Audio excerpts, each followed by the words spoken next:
Hello, I am Laura Jane Ibacalso. I will be presenting one of the Laro ng Lahi in the Philippines.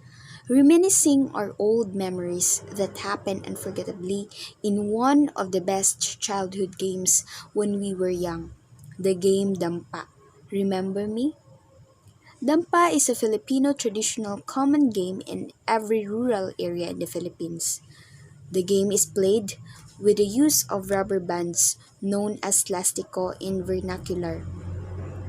Dampa is the act of producing air to come out from a hollow of dome-shaped palms when struck against the ground.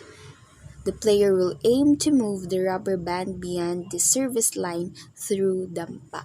Dampa game also allows the players to develop their arm strength, its emotional social development, patience in waiting their turn to play, courtesy regarding other players' mistakes, and skill to produce an amount of air with their palms.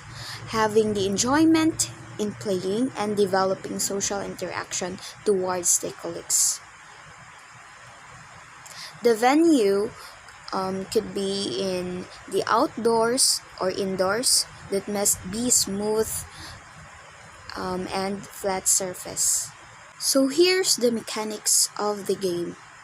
First, the players will determine the sequence to dampa the rubber band through palagunting, jack and poi, or humpiang bayayang if there are three or more players, or other ways of starting the game.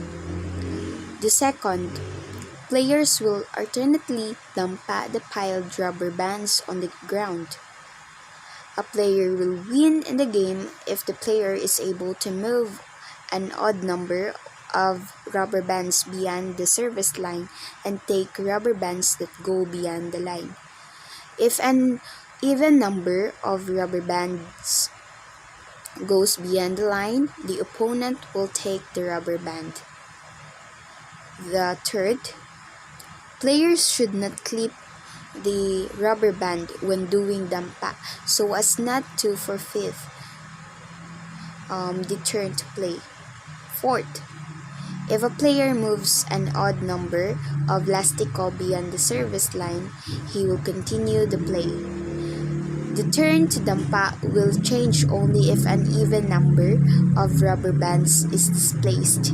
Then the opponent will have the turn to play. One of the funniest and enjoyable things that I've ever tried and heard in my childhood days are the terms that cannot understand where it came from. Those words and terms like playing dampa, shouting times one, times two, silencer, one hand, minus one, and the burak term. If the player displaced from the remaining piled plastico, it means he won. So before we go to the next topic, here are the two questions. 1. Are today's youngsters still participating in the game and showing an interest in doing so in Dampa or the other laro ng lahi in the Philippines? 2. What is your childhood game that you loved the most?